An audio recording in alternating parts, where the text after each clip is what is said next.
All right, Dad, today is Friday, July 19th. And let's start with, have you changed your position on the Trump assassination conspiracy? Do you still believe it's incompetence or are you I moving? still believe it's incompetence. I mean, there's more I hear about it, just the more stunning this incompetence is.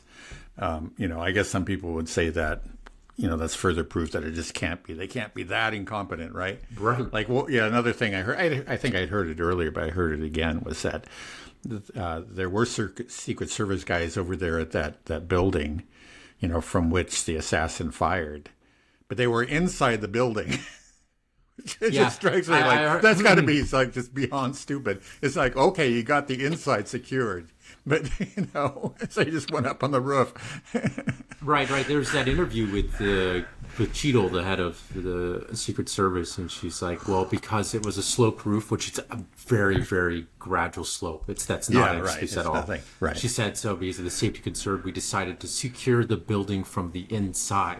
It's like, well, that's not securing the building. Yeah, exactly. Right. The sniper's not going to be inside. Yeah. Well, I think you may see the problem. I mean, this person is just clearly incompetent. Is not qualified to head this agency. Well, I think she's just trying to save her own ass. Yeah, but because I mean the way that she's trying to save her own ass also just reveals her own incompetence. yeah, I mean, a because real self-respecting person, somebody who knew anything about anything would not be making arguments like that. Well, it's because she can't say, yeah, that I was trying to get Trump killed because that's what was going on, Dad. You have to. I don't know. The more I hear about it, the more I'm like, this is I don't believe there's incompetence. I don't think that's ridiculous at all. I mean, because again, the hostility to Trump is really there, and they pulled the Russia hoax on him. The Biden laptop, those were clearly deep state, attacks on Trump, and so yeah, I think they are, they're out to get him. They are, and I think they are capable of violence, but I just don't see it here. I mean, the fact this guy walked across, hundreds of yards out in the open with his weapon, it just seems to me that that's just a little bit too open and sloppy, a kind of conspiracy. I mean, I find it hard to believe that even these people got together and said, okay, he'll just walk across the field and then we'll pretend not to see him, Yeah, I don't know. Yeah, I understand. I understand. Did you watch any of the Republican National Convention? I watched probably about half an hour of Trump's speech last night. I got a message that he was giving the speech, and about maybe 10, 15 minutes into it, I started listening, and it went on until it seemed to be going at least half an hour, like maybe 40 minutes or more, and until I couldn't. Frankly, I started to get kind of bored, and then I stopped listening to it. Yeah, he's not a very good speaker. Well, I'll say yes and no. I mean, the thing that I was struck by about that speech was just how comfortable he was with his audience. You had the sense like he really is like almost established kind of intimacy between himself and his audience. I mean, he knows how to communicate to those people, but it was rambling. I mean, there was just no structure. He started to think about this and that and whatever. And, sometimes it was kind of funny. The guy's an entertainer. Sometimes, he actually made some valid points in there. There was a lot of just ridiculous boasting, which you always hear from him. And then some things were completely absurd, like when he was talking about Iran. Are you feeling more optimistic now about Trump and just the potential of the Trump administration, or are you still?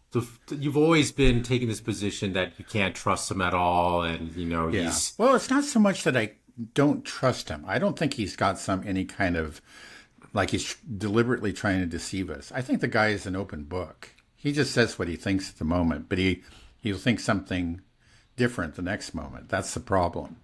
And, unless he's got the discipline, or maybe he just, let's say if the right people are in his, what do you call it? Like the selection committee. Yeah. You want to put people in charge of finding, your top picks for the agencies. Right. And if he if those people really do believe in Trumpism, which I think overall, is actually a healthy phenomenon, a move in the right direction. If they share his general vision, which I think we know what it is, maybe they really will find the right people, and then something will happen. Otherwise, we're going to end up with a repeat of the first term. We're going to have just the usual swamp creatures in charge. Nothing will change. Sometimes Trump will say things that make sense or whatever. He'll even maybe issue some orders to do something, but it just won't go anywhere because right. These people staffing the agencies are against him, and they'll make sure to sabotage anything he does. But don't you contrary think to their will. That after 8 years of being attacked by the state and the deep state, the neocons and the Democrats, it's not a partisan thing. It's the establishment thing, right? Uh-huh. He came in, big businessman, TV star. He thinks he knows what's up, but he just assumes that I need to hire the best for the job. Or who's been, dealing with, you get John Bolton, or you get. This is what he thinks, right? And if you just look at just the list of conservative Republican vice presidents, he had Dick Cheney, he gets Mike Pence, all of they're all neocons, they're all and he fills his cabinet with these types of people, Mike Pompeo, and if you pick somebody like Nikki Haley as his VP, right? Or Tom Cotton. Well, Nikki Haley as his UN representative the first time around. Mm-hmm. Right. So he surrounded himself with these horrible people. Right. And you don't think that now he's kind of realized a bit, because it does sound like he does seem to be a person that wants to engage in diplomacy. He seems to love diplomacy. Even when he talks about China, J.D. Vance is quite hawkish towards China. He's hawkish towards China. But the way that he talks about China is more of an economic battlefield rather than a military one, which is what the neocons are always pushing for. So I feel like, maybe I'm wrong, but just after my impression of the RNC is that we are seeing the birth of a new conservative movement, the America First movement, which is a clear rejection of neoconservatism, which has dominated politics. And I think the fact that he picked J.D. Vance as his VP is a very good sign. So let's see what he fills his cabinet with. If Mike Pompeo's back in there, if John Bolton's back there, if Nikki Haley's back in there, Tom Cotton's back there, Lindsey Graham's up there, then it has it. But I am seeing him talk to a lot of people that I respect, like the person that introduced him. I'm a big fan of Dana White. I don't know if you know much about him. Actually, I don't know. He's a really impressive individual. I recommend you listen to him a bit.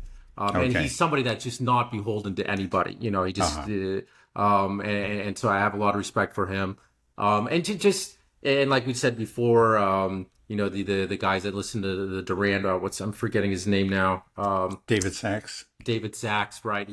Is his ear. It seems like he is a bit, he's aware. And because John Bolton, Mike Pompeo, they are the Mike Pence type of people. Mike Pence, right?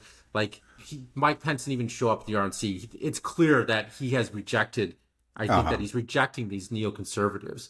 Right. Well, I think it's personal between him and Mike Pence at this point. And I think the reason he chose Mike Pence the first time around is that he felt like he had to nail down the establishment vote. I mean, the establishment was against him. And Mike Pence was he purposely chose somebody who was bland and establishment, to reassure those people. But he feels like, maybe, things have changed now. And the people that I'm seeing speak, you do get a few of these neocons. And of course, we talk about this all the time, the position on Israel, the hawkish position on Iran. Right. But that's very unfortunate. I understand that, Biden isn't good on this either. He's getting the nickname Genocide Joe. RFK is terrible at this as well. He said the Palestinians are the most pampered people. So it's a lost cause. Yeah. And I feel when we looking at presidential candidates when it comes to Israel, Palestine, but maybe, Trump does seem to be somebody that doesn't like killing, and he doesn't seem to, he also expressed he doesn't like sanctions. Of course he did do, he killed Soleimani, I know he did these horrible things, but I don't know. Maybe maybe I got swept up when Hulk Hogan ripped his shirt off at the RNC. That made me I like, lost all it right, at that point too. it got me pumped. It was a wild convention. It was That's it was a little bit embarrassing. I'm sorry, but I don't know. I thought it was funny. that was right out of Idiocracy. Yeah. I thought it was. It was funny, but it was, I mean, a serious country shouldn't be doing this. Well, it's I mean, it's already so ridiculous. Why not have fun, right? Yeah, that's kind of the atmosphere I felt overall. Is that obviously with the disaster of the Biden debate and then everything, and then Trump surviving this assassination attempt. Yeah. There's just this new energy that's been really invigorated into the RNC, and you could kind of feel it. And it just, as opposed to what we're seeing happen on the Democratic side, where they were talking about doing a virtual nomination, like get them on Zoom. That's going to be exciting, So it's it's quite a contrast, I have to admit. I would just say that. I've seen those hopeful signs. I just remain cynical. I've been disappointed so many times in the past. I'll just give you one example. It's like even George W. Bush said that we need a humbler foreign policy. That was one thing that he, we can't be, the idea is that we can't be the place. But he had Dick Cheney as his VP, Okay. But anyway, it's just that even if you had somebody who is very competent, very experienced in politics, very well connected and committed, it would be a gargantuan task, to overcome the blob, which they call this larger military industrial complex. It would be a gargantuan task. And so first of all, I'm not really sure how committed Trump is to anything. I know he says a lot of things, from time to time he'll say things that I do really like. And I think he is at least somewhat aware of, of reality. But I don't know that he has the commitment or the skills to really overcome the blob. It would be a difficult fight with even the best, the most skilled opponent on the other side. But maybe again, it really comes down to those first few appointments. I think we'll know then if there's really a fighting chance.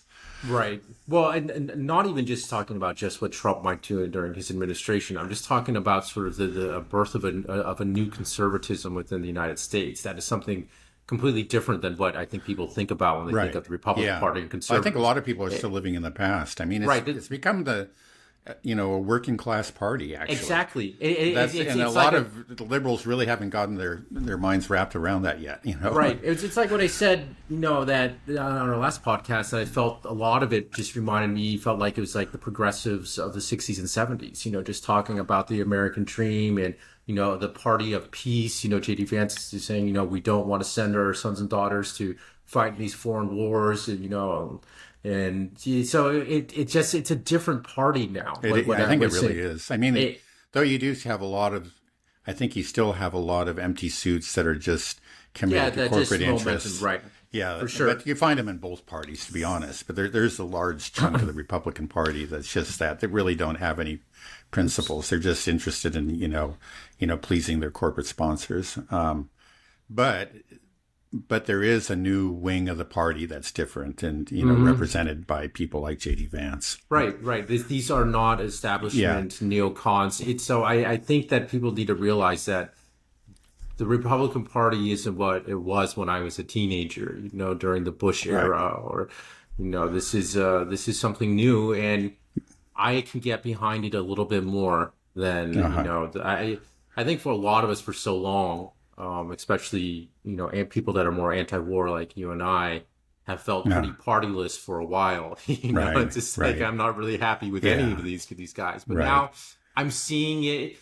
But there's a hunger for it in this country. And that's why I think it's doing so well. And, I hope people can get beyond the labels because it's just it's like a football game. People just get on their side, team blue, team red, right? And they don't think about anything beyond that, thinking about actual, real policies that affect. And I think one thing that everybody should get behind is like, hey, let's just stop, killing people, funding, sending money and military equipment around the world for things that we don't really understand. Like, that's people that support things like Ukraine or whatever. It's like, tell me about Ukraine. Can you tell me the four eastern provinces that broke? Can you tell me about the referendum? Can you tell me who was overthrown in 2014? Can you tell me anything? Can you tell me what language they speak in eastern Ukraine? Can you tell me?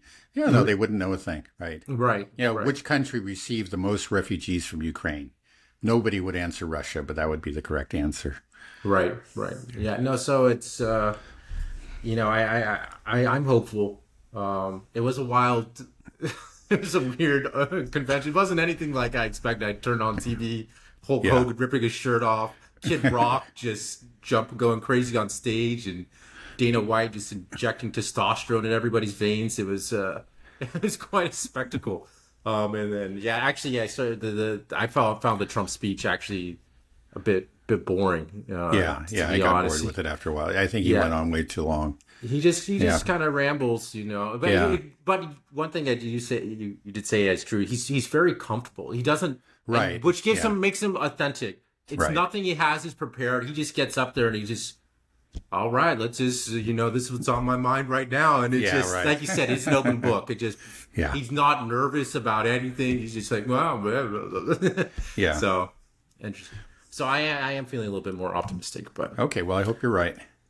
I think like we were saying before, what we need to see is who he ends up, staffing. Who goes in his cabinet. Do you have any idea when that happens? When does Well, there's really no time limit on it. I mean, you can start doing it now, but normally you put together some sort of committee, to start recommending candidates for different positions, and so.